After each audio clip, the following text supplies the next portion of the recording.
One man helped create the most destructive weapon in human history, and then he had to watch the world use it. A weapon so powerful that, in a single moment, it could erase entire cities. A weapon that would change warfare forever and introduce humanity to a terrifying new reality. But the man behind this creation was not a soldier. He was not a politician. He was a scientist. His name was J. Robert Oppenheimer, the man who became known as the father of the atomic bomb. But behind that famous title was a story filled with ambition, genius, responsibility, and regret. Because after helping create the weapon that ended one war, Oppenheimer began to fear what he had unleashed. This is the story of the man behind the bomb. Before Robert Oppenheimer became known as the father of the atomic bomb, he was simply a young man searching for answers. Born in New York City on April 22, 1904, Oppenheimer grew up in a family that encouraged curiosity and education. From an early age, he showed an unusual ability to understand complex ideas. While many children were interested in simple discoveries, Oppenheimer wanted to understand the hidden rules behind the world itself. He studied chemistry, physics, literature, philosophy, and even foreign languages. His interests went far beyond a single subject. He believed that science was not only about numbers and experiments. It was about understanding humanity, nature, and the universe. As he entered university, his talent became impossible to ignore. He eventually traveled to Europe, where he worked with some of the greatest physicists of his generation. During this time, physics was entering a revolutionary period. Scientists were discovering that the smallest pieces of matter contained unimaginable power. The discovery of atomic energy changed the way scientists viewed the universe. For centuries, the atom was believed to be the smallest and simplest building block of matter. But new discoveries revealed something incredible. Inside every atom was a tremendous amount of energy waiting to be released. Scientists began to understand a terrifying possibility. If this energy could be controlled, it could create new technologies and transform the future. But the same discovery carried a darker side. The energy that could power cities could also destroy them. The same knowledge that represented progress could become a weapon unlike anything humanity had ever seen. And as the world moved closer to another devastating war, this scientific discovery became part of a global race for survival. As Europe descended into chaos, scientists around the world feared one terrifying possibility. What if Nazi Germany built an atomic bomb first? Some of the world's greatest physicists believed Adolf Hitler's regime had both the knowledge and the resources to create the most powerful weapon ever imagined. If they succeeded, the outcome of the Second World War could change forever. The United States could not afford to take that risk. In 1939, physicist Albert Einstein signed a letter warning President Franklin D. Roosevelt about the military potential of atomic energy. The message was clear. America had to act before it was too late. What began as scientific research quickly became a race against time. Thousands of scientists, engineers, mathematicians, and military personnel were brought together for one secret mission.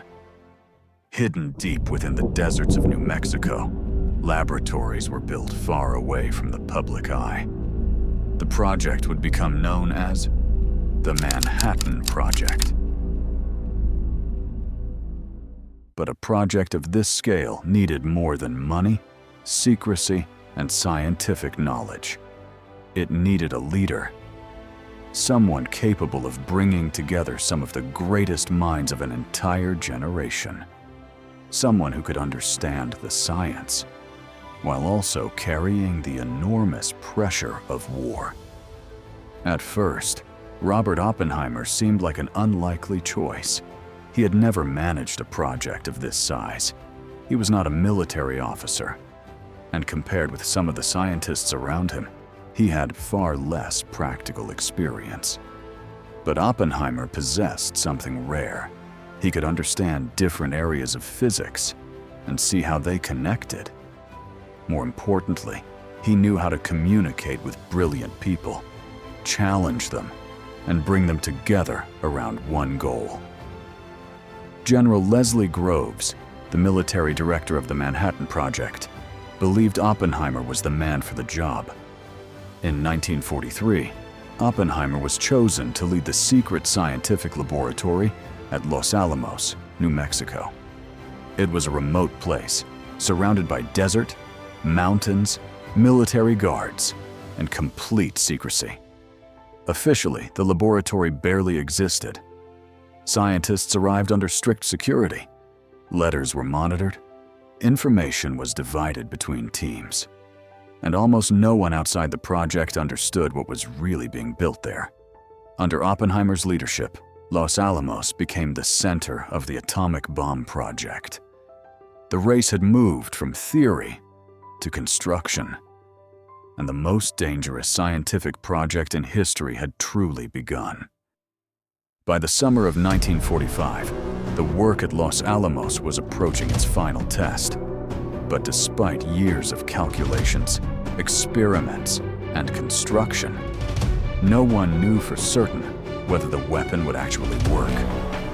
The test was given a code name: Trinity. In the early morning hours of July 16, 1945, scientists gathered in the New Mexico desert. The device stood at the top of a steel tower. Observation teams waited several kilometers away. Then, at 5:29 in the morning, the countdown reached 0. For a fraction of a second, the desert became brighter than daylight. A massive fireball rose into the sky. The shockwave spread across the landscape, and the steel tower disappeared. The atomic bomb worked. Some scientists celebrated. Others stood in silence. Oppenheimer understood that they had achieved something extraordinary, but he also understood that the world had changed forever. Less than 1 month later, an atomic bomb was dropped on Hiroshima. 3 days after that, a second bomb was dropped on Nagasaki. The explosions destroyed large parts of both cities and killed tens of thousands of people almost instantly. Many more would later die from burns, injuries, and radiation. Japan surrendered soon afterwards. The Second World War was over.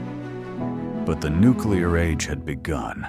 Oppenheimer had helped create the weapon that ended the war and opened the door to an even more dangerous future.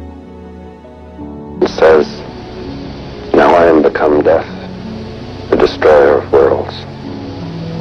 In the years that followed, he warned against an uncontrolled nuclear arms race. He supported international cooperation and attempted to limit the development of even more powerful weapons. But the forces he had helped unleash could no longer be contained. More nations built atomic bombs. Then came hydrogen bombs, weapons many times more powerful than those used in Japan. Oppenheimer became a symbol of one of history's greatest questions. What responsibility does a scientist carry for the way a discovery is used? He was a brilliant physicist, a powerful leader, and one of the central figures of the 20th century. But his legacy remains divided between scientific achievement and unimaginable destruction. J. Robert Oppenheimer helped change the course of history, and the world has lived beneath the shadow of that achievement ever since.